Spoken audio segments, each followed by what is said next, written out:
지금 세계적으로 가장 핫한 지역에 대한 관심은 예루살렘이라고 할 수가 있습니다. 미국의 도널드 트럼프 대통령이 이스라엘의 수도는 예루살렘이다 이러한 발표를 하자 아랍 국가에서 거센 후폭풍이 일어날 뿐만 아니라 유럽의 그러한 국가들도 그러한 트럼프의 선언에 대해서 동의하지 않는 그러한 분위기가 감지되어서 아주 논란이 되고 있습니다. 여러분, 트럼프 대통령은 자신의 결정이 이러한 아랍의 저항과 또 다른 세계 그러한 나라들의 동의가 이루어지지 않아서 혼란을 야기하게 될 것이다, 이러한 후폭풍을 기대하지 못하고 결정을 했을까요? 여러분, 정치는 대부분 치밀한 계산에 의해서 이루어집니다. 우리가 볼 때에는 우발적이고 또 감정적인 결정인 것 같습니다만 대부분 여기에는 치밀한 계산이 내포되어져 있습니다. 제가 방송이나 인터넷을 보니까 트럼프가 예루살렘의 수도, 이스라엘의 수도는 예루살렘이다 이렇게 결정한 이유는 미국의 정치적인 요인을 많이 지목하는 것을 봤습니다.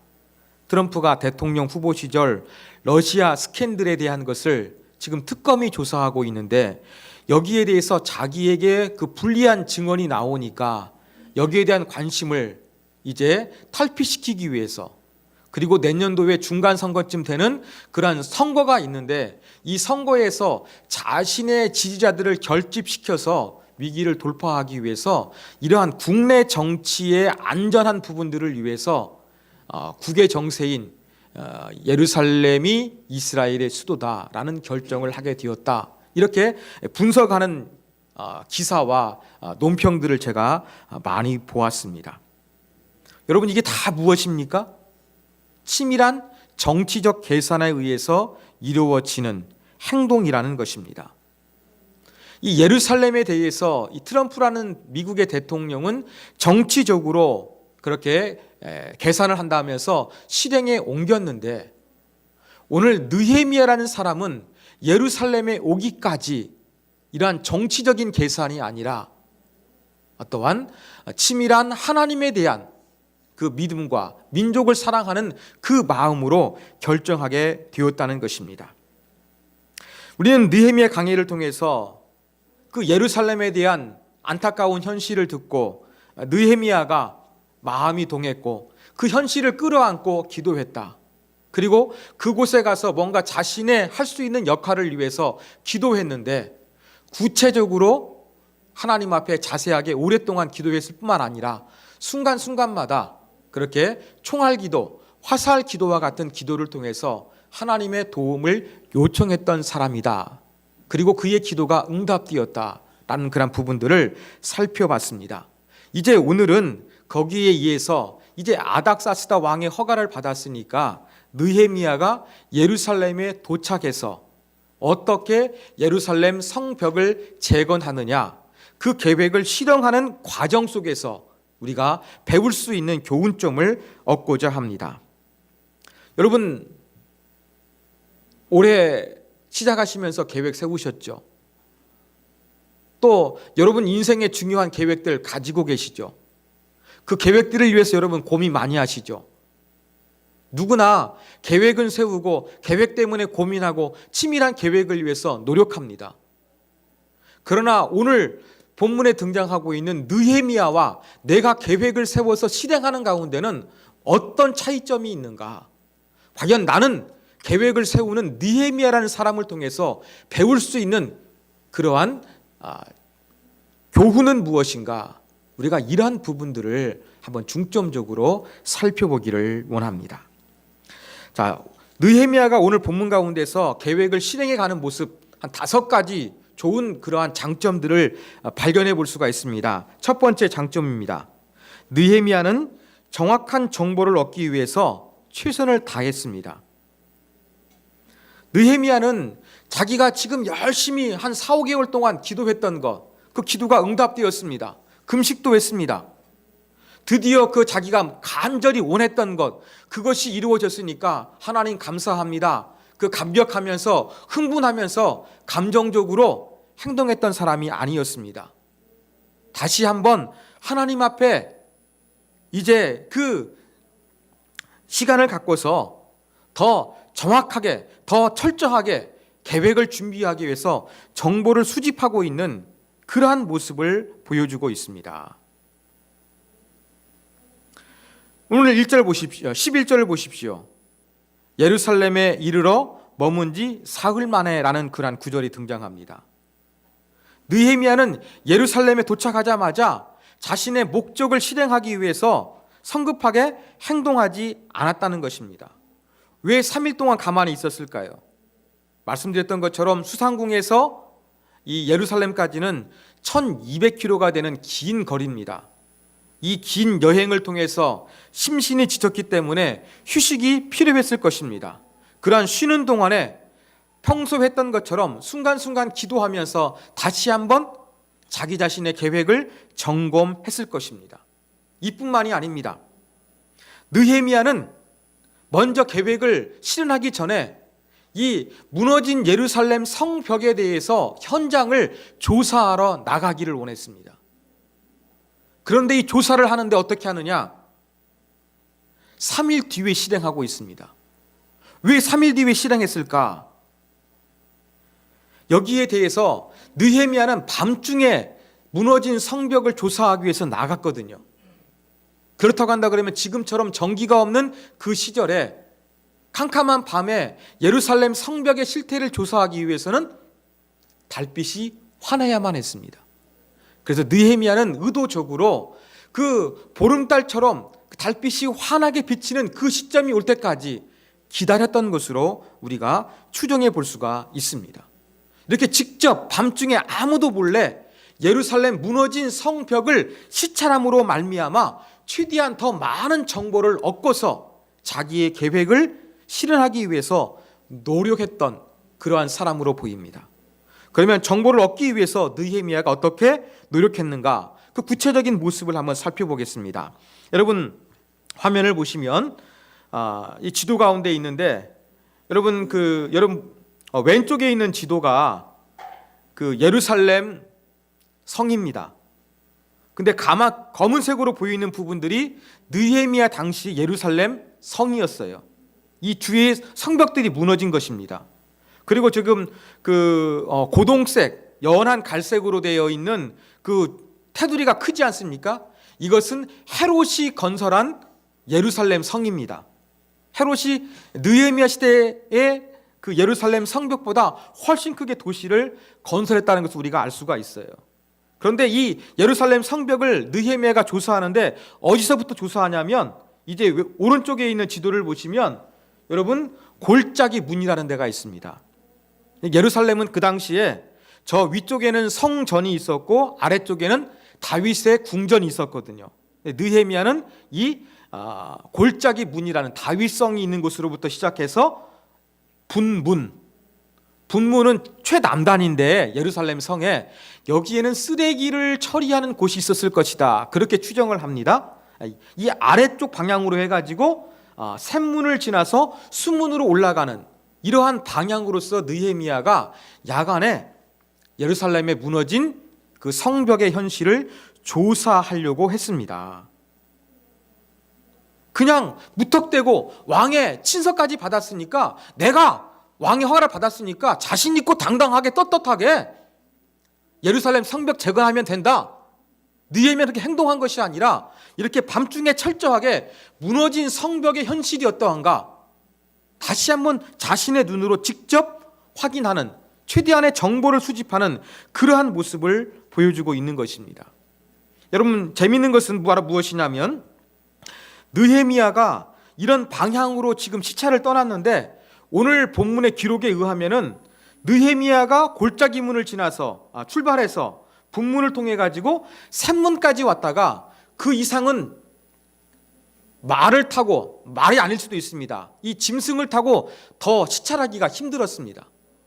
그래서 다른 길로 대안으로서 가다가 어디까지 돌았는지 성경이 언급하고 있지 않아요. 왜 그랬느냐?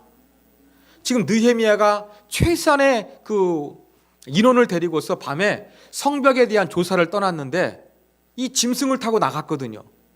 그런데 이 무너진 그 벽들, 그 폐허들 덩어리가 너무 많다 보니까 더 이상 짐승을 타고 앞으로 나아갈 수가 없었습니다. 그래서 보시는 것처럼 한 바퀴 뺑 돌았는지 안 돌았는지 성경은 말하고 있지 않기 때문에 우리가 정확히 알지는 못하지만, 여기서 느헤미야는 어떤 현실을 봤다는 것입니까? 무너진 예루살렘 성벽의 현실이 얼마나 비참한지, 그래서 이것을 다시 한번 치우고 새롭게 만들기 위해서는 정말 힘들겠구나. 여러분, 무너진 것 다시 한번 청소하고 새로운 건물 올리는 거, 이것은 공사를 2번 하는 것과 똑같습니다. 이렇게 직접 현장을 통해서 느헤미야는 새로운 정보를 얻어서 보다 치밀하게 계획을 실행할 수 있는 그러한 정보를 얻었던 사람입니다. 여러분도 뭔가 계획하고 계신 마음의 일들이 있을 것입니다. 그 목적이 있을 것입니다. 그것을 위해서 여러분 열심히 정보를 모으실 것입니다.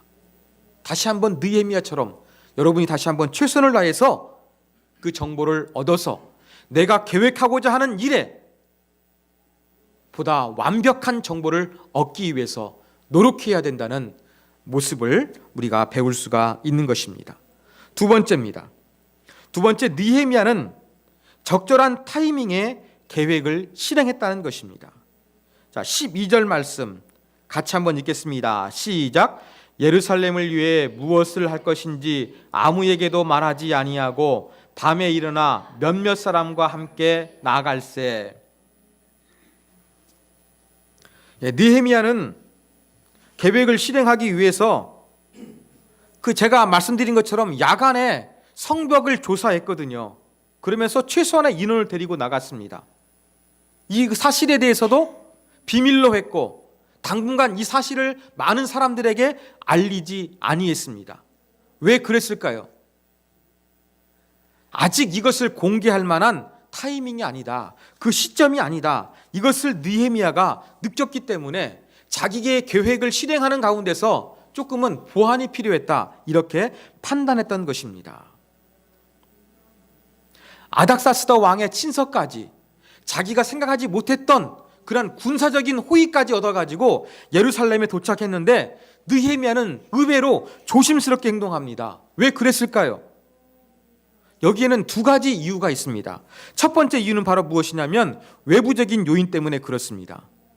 여러분, 물론 전부 다 페르시아 지배를 받는 속국이었지만 그 이스라엘 민족들이 살고 있는 주변에 다른 이방 민족들이 있었습니다. 그런데 예루살렘 성벽을 재건해서 이 이스라엘 민족들이 강해지면 다른 나라 사람들은 불안해지거든요. 그래서 이 예루살렘이 회복되는 것을 원치 않는 이 주변의 이방 민족들, 이러한 사람들의 견제가 들어올까 봐 염려해서 느헤미야는 밤중에 시찰을 했고 이것을 비밀에 붙였던 것입니다. 이 당시에는 상당히 타락을 했습니다. 우리가 느헤미야 통해서 살펴보게 될 것입니다만 이 당시 유다의 지도자들은요, 이 느헤미야의 계획을 반대하는 이방 민족들과 결탁되어 있었어요. 그래서 이러한 부분들이 알려지게 되면 어떻게 되겠습니까? 느헤미야의 계획을 실현하는 이방 민족들이 조직적으로 철저하게 계획을 세워가지고 느헤미야가 실행하고 있는 계획을 방해했을 것입니다. 이것을 염려했기 때문에 느헤미야는 외부로 알려지지 않게 밤에 시찰을 했던 것입니다. 두 번째 이유는 내부적인 요인 때문에 그렇습니다. 여러분, 예루살렘 성문이 불타고 성벽이 무너졌다. 삶의 안정장치가 없다는 이야기예요. 이것은 단순하게 군사적으로 무방비 상태다, 이것만을 의미하지 않습니다. 여러분, 유대 사회에서 성문은 어떠한 곳인지 아십니까? 여러분, 성문은요, 사람이 출입할 수 있는 그러한 교통의 요지였습니다. 또 성문을 지켜야 군사적으로 치안이 안전했습니다. 또 어떤 곳이었느냐? 성문에서 그 당시에는요, 재판이 이루어지는 곳이었어요. 사회 질서가 유지되기 위해서 재판이 시행되는 곳이 바로 성문이었습니다. 또 한 가지, 이 성문에서 어떤 일이 벌어지게 됐느냐? 여기에서는 시장도 열리게 됐습니다. 경제 활동이 돌아가는 것이었습니다. 그러면 치안과 경제 활동과 사법의 기능, 이러한 모든 것들이 무너졌기 때문에 유다 사회는 엉망진창이 됐습니다. 그 당시 성문의 의미는 이러했습니다. 이렇게 모든 사회 기능이 무너졌으니까 이스라엘 백성들도 가만히 있었겠습니까? 아니에요. 느헤미야 이전 시대에 한번 그 예루살렘을 재건하기 위해서 사람들이 한번 시도를 했습니다. 그런데 어떻게 했느냐? 그 시도가 실패했습니다. 그게 바로 에스더서에 기록되고 있는 거예요. 에스라서에 기록되고 있는 거예요. 그래서 그 실패를 지금 기억해서 살아있는 사람도 지금도 살아있습니다.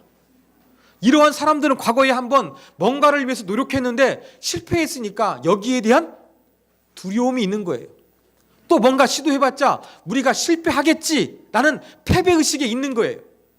그래가지고 이 내부의식에서 너무 느헤미야가 갑자기 외국에서 잘 나가던 사람이 들어와가지고 자, 예루살렘 성벽 재건합시다 이렇게 하면 사람들이 쉽게 공감대가 이루어지지 않았습니다. 그래, 네가 뭔데? 우리도 해봤는데 실패했어. 우리가 가만히 있는 줄 알아? 조금 페르시아 제국에서 잘 나간다고 잘난 체 하네? 이러한 반감이 살지도 몰랐습니다. 그렇기 때문에 느헤미야는 아직도 사람들의 그 마음을 얻어서 함께 이 공동체의 계획을 잘 실행하기 위해서 때를 기다렸던 것입니다. 이게 바로 느헤미야가 계획을 실행하기 위해서 보여줬던 두 번째 배울 만한 요소라는 것입니다. 느헤미야가 예루살렘에 돌아왔을 때 그를 아는 사람 별로 없었고요. 그의 편을 들어줄 사람 없었습니다. 그런데 그 성벽 재건이라는 것은 그 지역의 관리들과 주민들의 동의 없이는 절대로 이루어지는 일이 아닙니다. 그래서 느헤미야는 시간을 가지고서 자신의 계획을 실행할 때까지 이 외부적인 요인, 내부적인 요인을 고려해서 보다 치밀한 때, 이것을 실행할 수 있는 좋은 타이밍이 언제인가, 이때를 기다리기 위해서 비밀로 하면서 타이밍을 보았던 사람이라는 것, 우리가 분명히 기억해야 되겠습니다. 여러분, 영웅은 시대가 만든다고 합니다. 인물도 중요하지만 타이밍도 그만큼 중요하다는 것입니다. 느헤미야 계획이 좋았지만 그 계획을 실행하는 타이밍도 정말로 중요했는데 이것이 바로 느헤미야를 통해서 우리가 배워야 되는 것입니다. 여러분의 인생을 위해서 여러분 멋진 계획을 세우셨습니까?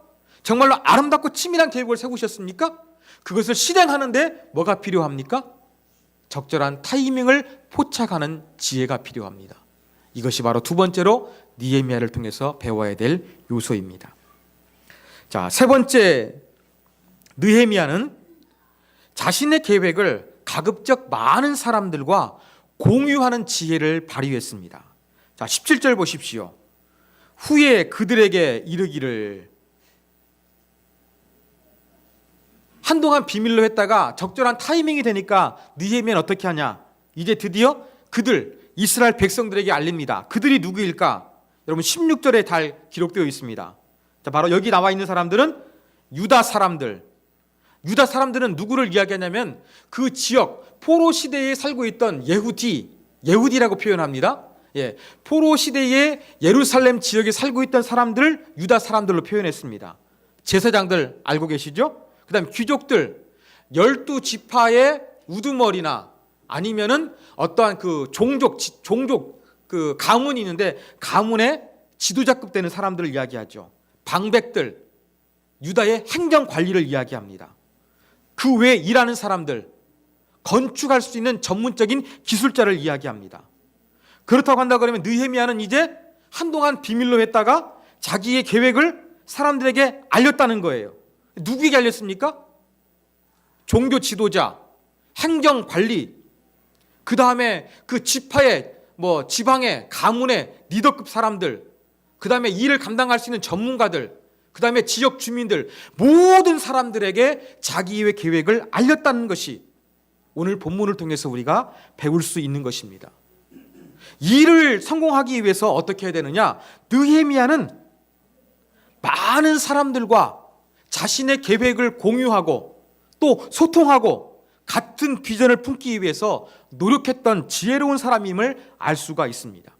또 한 가지 우리가 주목해야 될 것은 바로 무엇이냐? 느헤미야는 물이라는 대명사를 사용했다는 것입니다. 여러분, 느헤미야가 기도할 때 예루살렘이 그렇게 수치를 당하는 것은 조상들의 잘못이 아니라 뇌 죄입니다. 그렇게 현실과 그 죄악을 자기가 끌어안았다 제가 말씀을 드렸습니다. 기도할 때뿐만 아니라 느헤미야는 계획을 공유할 때도 어떻게 합니까? 물이라는 대명사를 사용하고 있어요.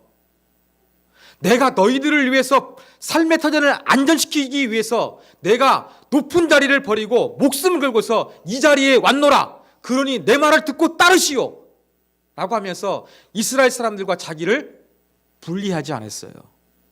오히려 그들과 함께 물이라는 공동체로 묶고 있는 그런 모습 보이고 있습니다. 그러면서 물이라는 말을 통해서 느헤미야는 가급적 많은 사람들과 하나가 되길 원했고 그 많은 사람들과 자신의 계획을 공유하기를 원했다는 것입니다. 여러분, 좋은 계획, 좋은 비전이 있으면 이것이 아름답게 이루어지기 위해서는 소통이 잘 돼야 됩니다. 많은 사람들과 커뮤니케이션이 잘 이루어져야 한다는 것입니다. 옛말에 이런 말이 있지요. 병은 널리 알려라. 병을 숨기면은 거기에 대한 도움받지 못하기 때문에 병을 고치기 위해서 자신의 건강 상태를 주변 사람들한테 자꾸 이야기하다 보면 너 어디 아프면 아픈 데는 뭐가 좋다더라. 이러한 정보, 민간 요법이라 할지라도 이것을 듣게 되니까 병은 널리 알리라 그랬습니다. 여러분의 멋진 계획을 성공하길 원하신다면 널리 알리십시오. 그걸 공유하십시오. 그들과 하나 되십시오. 바로 이것을 통해서 느헤미야는 성공적인 성벽을 재건할 수가 있었습니다. 자, 네 번째 요소입니다. 느헤미야는 사람보다 목적을 분명하게 드러냈던 사람이었습니다. 자, 17절, 18절 우리 화면을 보시고 조금 길지만 같이 한번 읽겠습니다. 시작.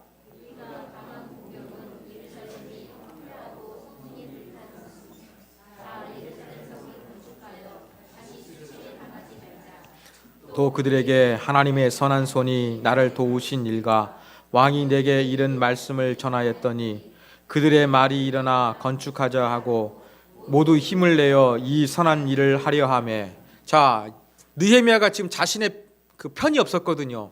때가 아니었거든요. 때를 기다렸어요. 그래서 이제 그 많은 사람들과 자신의 계획을 공유했을 때 반응이 어떠했습니까? 일어나 건축합시다. 힘을 냅시다. 좋은 계획입니다. 이렇게 동참했다는 거예요. 그런데 이런 동참에 이르기까지 느헤미야가 어떻게 사람들에게 자신의 계획을 전달했느냐, 이 부분을 우리가 한번 살펴보기를 원합니다. 이 17절과 18절에 보면은 느헤미야의 핵심 포인트가 두 가지가 있어요. 한 가지는 바로 무엇이냐? 성을 건축하여 수치를 당하지 말자. 지금 고통스럽고 그렇게 모욕을 당하고 있는데 여기에서 벗어나자라고 하는 목적 하나를 이야기했고요. 두 번째는 바로 뭐 이야기했냐면 바로 여기 이 성벽을 재건하기 위해서 느헤미야가 하나님께 기도했고 하나님의 기도 응답이 어떻게 이루어져서 아닥사스다 왕에게 도움을 얻게 되었는지 지금까지 있었던 자신의 개인적인 간증을 했다는 거예요. 이게 바로 두 가지가 있습니다. 그런데 저는 이 순서가 정말로 중요하다고 생각합니다. 여러분, 사람이 뭔가 일을 할 때에는요, 자기 자신을 드러내려고 할 때가 많이 있어요. 그러다 보면 일은 뒤처지고 목적은 뒤로 가고 사람이 드러나게 되는, 사람의 명예와 사람의 인기와 사람의 됨됨이가 드러나게 되는 경우가 많이 있는데 느헤미야는 여기에 대해서 우선순위를 아주 분명히 했던 지혜를 발휘했다는 것입니다. 느헤미야가 첫 번째로 언급한 게 뭡니까? 가장 궁극적인 비전, 계획, 예루살렘 성벽을 건축해서 우리 있던 수치를 전부 다 벗어버립시다. 이걸 강조했지 자기 자신의 개인적인 간증, 그 내가 이런 사람이다, 이것을 이야기하면서 동기부여의 수단으로 사용했지만 이게 주가 아니었다는 거예요.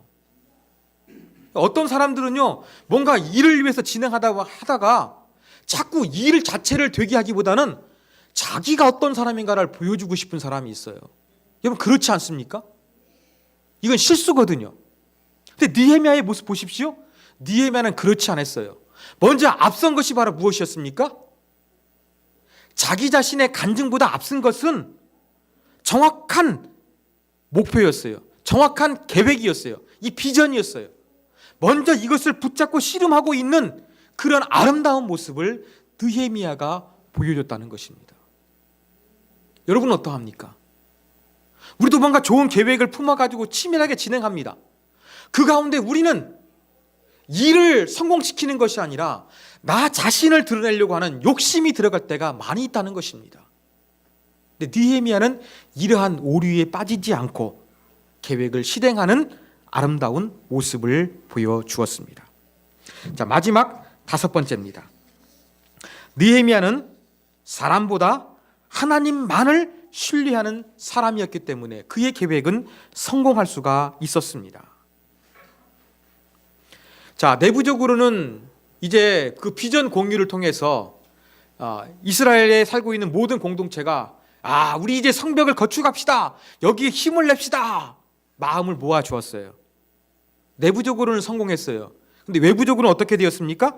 19절 보면 이제 그 이스라엘 백성들이 살고 있는 주변의 민족들은 반대를 하기 시작합니다. 여기 보니까 호른 사람 산발랏, 종이었던 암몬 사람 도비야, 아라비아 사람 게셈이란 사람이 등장합니다. 그리고 느헤미야를 비웃고 너 이거 건축하려고 그래? 니네 이거 하면 내가 왕한테 고소할 수 있어 라고 하면서 은밀하게 협박을 합니다. 자, 지도를 한번 보시겠습니다. 여러분, 그 보라색으로 되어 있는 것이 바로 이스라엘 백성들, 예후디, 그 예후디 이스라엘 사람들이 살고 있는 땅이었습니다. 많이 찌그러들었죠? 원래 단에서 부엘세바까지 사해 바다보다도 작잖아요. 자, 그런데 호른 사람 산발랏은 어느 지역에 있느냐? 주황색 위에 있는 북쪽에 있는 민족이었습니다. 그리고 암몬 사람 도비야는 사해 쪽, 사해 바다 동편이죠. 주황색으로 되어 있는 이 지역을 다스리는 그러한 지도자였습니다. 그리고 아라비아 사람 게셈, 이 사람은 노란색으로 되어 있는 그 예후디 사람이 살고 있는 아래쪽에 있었습니다.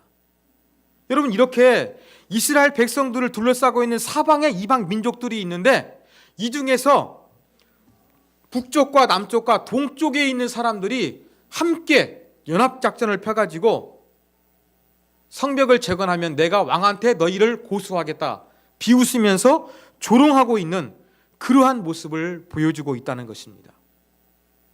여기에 대해서는 어떻게 해야 될까요? 여러분, 이 공무원들은요, 모든 행동하는 근거가 어디 있느냐? 법입니다. 그죠?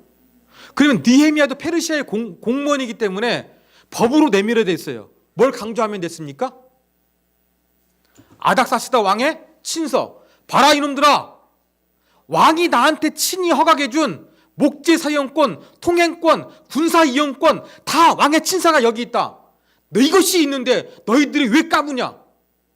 라고 하면서 법적인 근거를 가지고서 꼼짝하지 못하도록 페르시아의 최고의 권력자인 왕의 친서를 통해 가지고 그들의 입을 다물게 하는 것이 정상적인 방법입니다. 그죠? 근데 느헤미야는 어떻게 이야기합니까? 20절 말씀 같이 읽겠습니다. 시작. 하늘의 하나님이 우리를 형통하게 하시리니 오직 너희에게는 예루살렘에서 아무 기업도 없고 권리도 없고 기억되는 바도 없다. 이게 바로 느헤미야가 선포했던 말입니다. 공무원은 법을 잘 알아요. 그 공무원은 법의 근거에서 집행해 나가는데 지금 페르시아 왕 아닥사스다의 이름을 한 번도 들먹거린 것이 아니라 느헤미야 입술 가운데는 누구의 말이 나오고 있습니까? 하나님의 말이 나오고 있는 거예요. 하늘의 하나님, 기도할 때에 하늘의 하나님이라고 했는데 그 하나님을 언급하면서 느헤미야가 지금 이야기하고 있다는 것입니다. 여러분, 일을 성공시키는 그 방법 가운데서 우리가 붙잡아야 될 것이 무엇인지를 느헤미야가 분명히 보여주고 있는 거예요. 무엇입니까? 내 행동의 정당성을 보여주고 있는 서류가 아니에요. 법적인 증거가 아니에요. 어떤 사람의 권위가 아니에요. 바로 하나님이었습니다. 그렇습니다. 이게 바로 느헤미야의 방법이었습니다. 우리의 계획을 정말로 아름답게 성공할 수 있는 방법은 바로 무엇이냐? 하나님을 신뢰하는 것입니다. 법을 의지하고 나에게 어떠한 것을 자격을 부여한 그 사람들의 이름을 붙잡고 행하는 것이 아니라 하늘에 계시며 모든 것들을 통치하시는 하나님, 그 하나님을 붙잡고 행하는 것입니다. 그렇기 때문에 느헤미야는 그 엄청난 성벽을 재건하는 어려운 일들을 성공시킬 수가 있었다는 것입니다.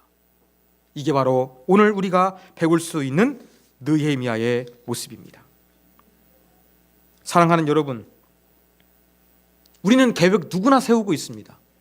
계획 안 세운 사람 없습니다. 또 계획을 전부 다 어떻게든지 실행합니다. 이 사실은 정도의 차이지 모두가 계획을 세우고 계획을 실행합니다. 그렇지만 중요한 것은 느헤미야와 비교해서 여러분이 계획을 세우고 계획을 실행하는 방법은 어떤 차이가 있느냐, 이 차이에 주목했으면 좋겠습니다. 여러분의 멋진 계획이 정말로 성공되길 원하십니까? 그렇다고 한다면 우리가 어떻게 해야 되겠습니까? 나 계획 세웠어. 나 열심히 하고 있어. 이렇게 말하실 것입니다. 그렇지만 느헤미야가 성공했던 모습 가운데 보여주었던 그 모습을 우리가 한번 살펴봤으면 좋겠습니다. 다시 한번 정리합니다. 느헤미야는 정확하게 하기 위해서 최대한 많은 정보를 수집했습니다. 적절한 타이밍이 될 때까지 계획을 실행하지 않고 기다렸습니다. 그리고 자기가 세운 계획을 가능한 한 많은 사람과 공유했습니다. 그리고 이 비전을 위해서 자기 자신의 욕망과 개인적인 영달을 앞세우지 않았습니다. 그리고 사람보다는, 어떠한 권위보다는 하나님만을 신뢰하는 자세로 그 계획을 실행했을 때에 그의 계획은 성취가 될 수 있었습니다. 이것이 바로 우리가 배워야 될 느헤미야의 교훈입니다.